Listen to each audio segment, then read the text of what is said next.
Mike Deming, host of Sportsman's News Television. On this episode, we're one of our platinum-approved outfitters, Renfro's Alaskan Adventures. We're out here to shoot big Alaskan moose, and let me tell you what, Wade and his crew kill some absolute monsters. We're going to be here for the next 10 days trying to get it done on our own. Stick around, should be a great week. On this hunt, we're going to be guided by longtime Alaska resident Sam Kuhn. I'm also joined by young powerhouse Nate Shepard from Idaho, who helped with my brown bear hunt several years ago, and he's one heck of a guy to have in camp when it comes time to pack these big critters. Also, I'm accompanied by Jeremy Sage, who was fortunate enough to draw the short straw and get to be first on the gun on this hunt. Well, it's the first morning of season here where we can actually hunt. We flew in yesterday. We can't hunt and fly in Alaska. We saw one really good bull about 3 miles from camp, and Jeremy saw a cow within 700 or 800 yards of camp. So wait about an hour before it gets light, and which is about 8:20 here right now. Days are getting really short. September 22nd. Hopefully we'll get it done day one of our hunt.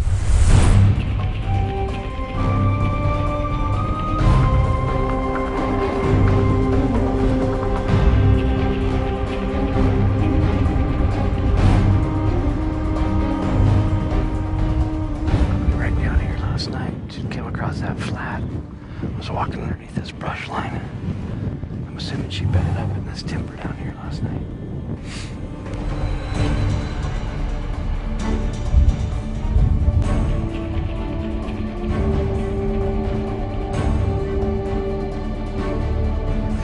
Jeremy just spotted 2 bulls and a cow. Fortunately, this fog rolled in right now.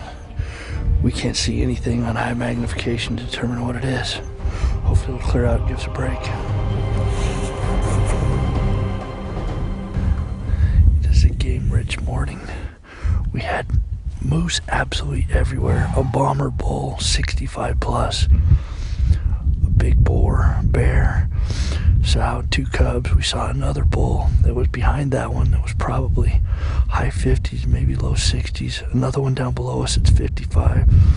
We got a cow calling here, another one down over this way, and the fog rolls in. I can't see 100 yards.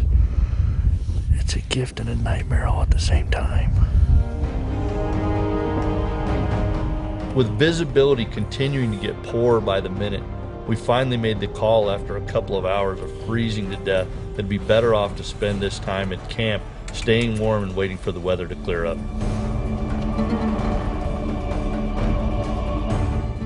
With the first day of the hunt gradually slipping away and we'd spent most of it back in the tent, we decided we were going to climb to the nearest lookout point and just hope we could get some sort of break and get some visibility and maybe get eyeballs on one of those good bulls we'd seen earlier in the day.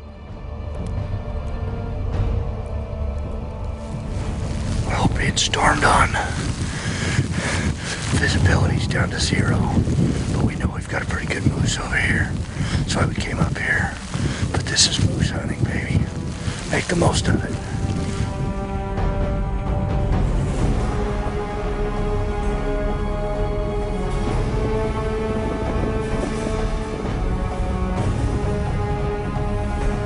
You know, at 1,000 yards away, we could tell that this was a pretty good bull. But it being the first day of the hunt, Jeremy Sage decided, you know, he just wasn't quite what he wanted to put his tag on day one, but it was definitely a solid bull. Plus he had a cow with him, so we were pretty sure that we were going to be able to find him either the next day or the day after, give us a chance to look around a little bit more and get a feeling for what caliber of bulls are really in this basin.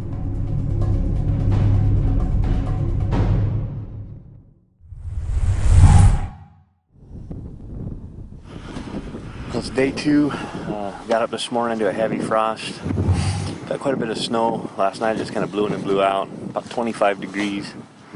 So it's a little chilly. Wind's probably blowing about 10 miles out of the northwest. So we've got some moose that we keep seeing. We've seen, gosh, 4 or 5 different bulls and a bunch of cows in the next drainage over here. So we're going to get up on a flat where we can get a real good vantage point down in the brush and try to pick out. We know there's at least 2 really good moose in there. So we passed on a small 52, 53 inch moose last night, but we're holding out for one of these bigger ones. So we're going to see if we can't find them this morning.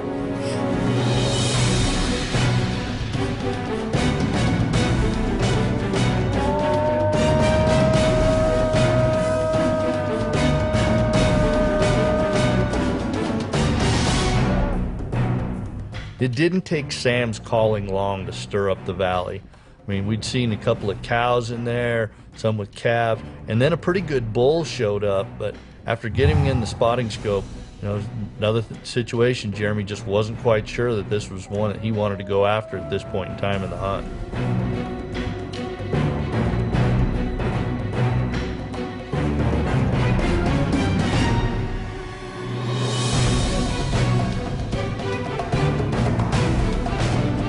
This bull came out right at late evening. We still had 2.5 hours of daylight left, and it was a bull we both decided, hey, look, let's get a little bit closer. We're 3/4 of a mile away, and this guy is in a place where we definitely know we can get a plane to.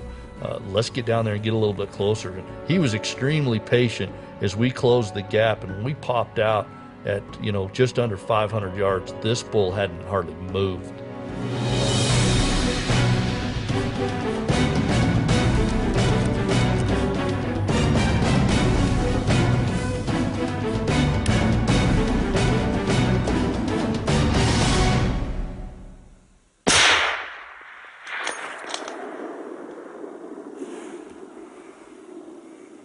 He's down. Smoked him. Whew.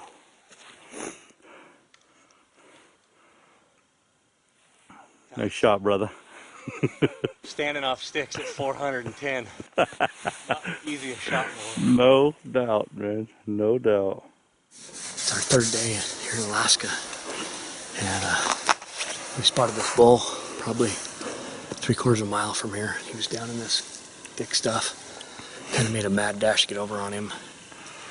Kind of judging him back and forth, deciding if we wanted to take him or not. And he finally gave us a broadside shot right about 410 yards, standing up off the sticks. Looks like he went down. I saw him go down. Mike saw him go down. So we'll pack up now and head over there while we got a little daylight left. Well, my first Alaska Yukon moose. Everyone says you don't realize how big they are until you walk up. But holy bucket. Look at those fronts. Dude.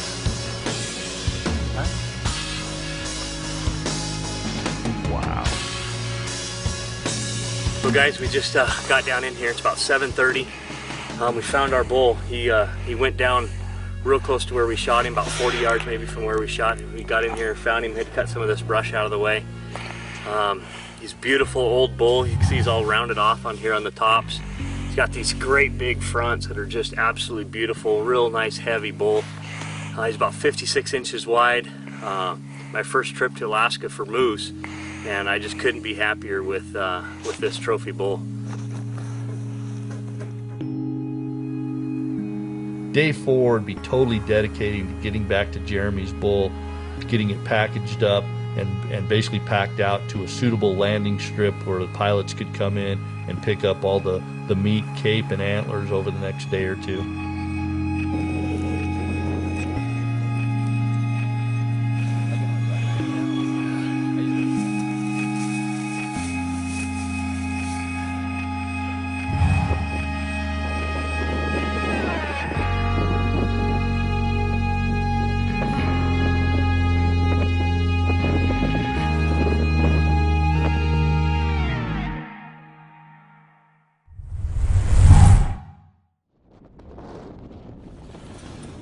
Well, we've got blizzard conditions outside, snow, which we've been melting for water, and enjoying the finer things Alaska has to offer. Fortunately, we've got one great bull moose killed, and got one more. Need to fill my tag.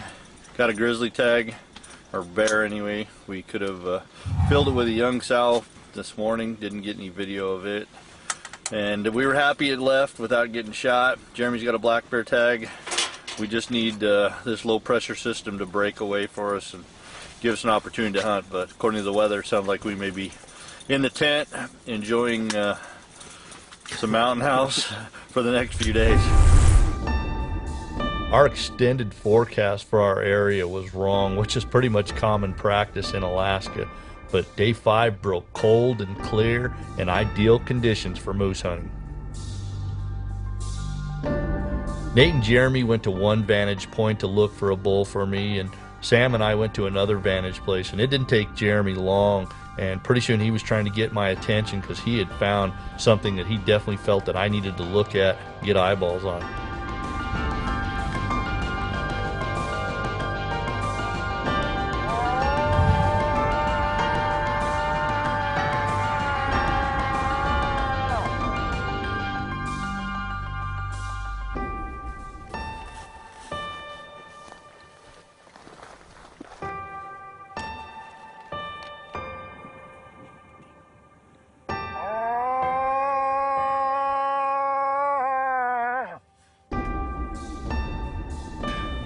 Attention.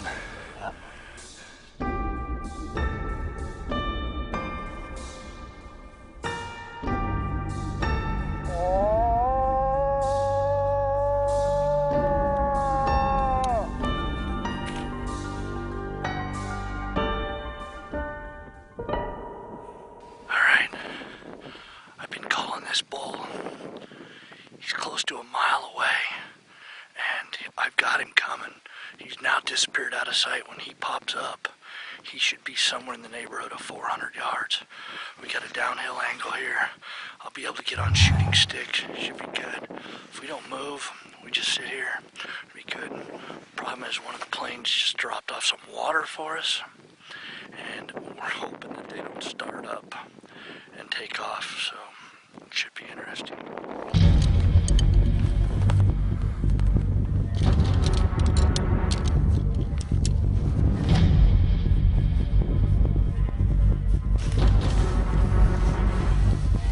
Got a decoy set up down here, from Montana decoy setup, and we're waiting for this bull to come up over the ridge in front of us. We're gonna try to put him down right here on this flat.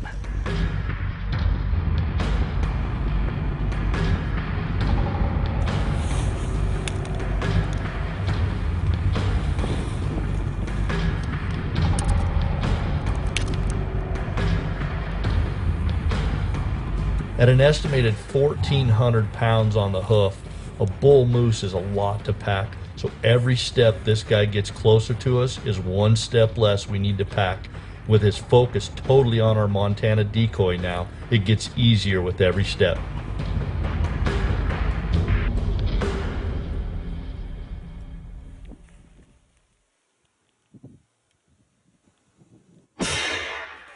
Right on. Woo, baby.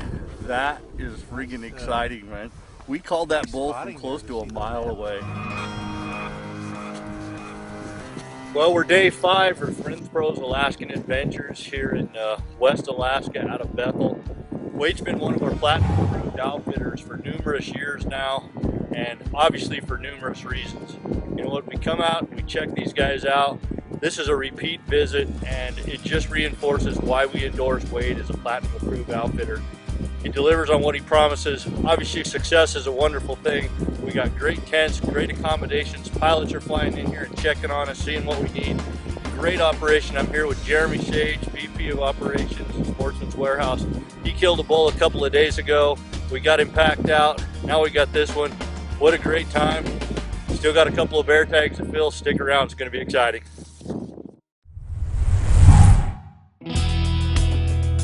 After we packed the bull 300 yards to a very reasonable landing strip, we were greeted by one of the most beautiful afternoons I've ever seen in September in Alaska, where we savored some of the tasty moose tenderloins and backstraps, waiting for the planes to come and pick up our trophies.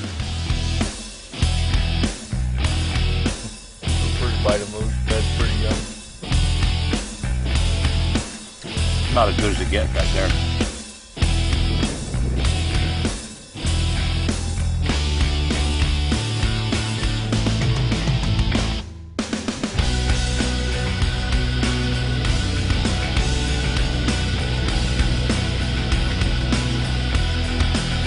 Well, the last of the load.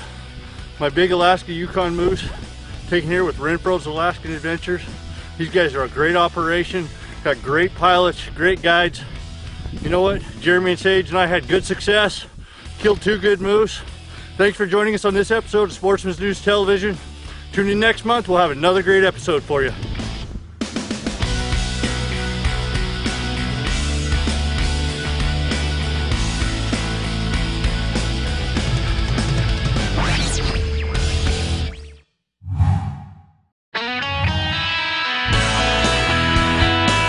Sportsman's News Television is sponsored by Barnes Bullets, unleaded, unfailing, and unbeatable.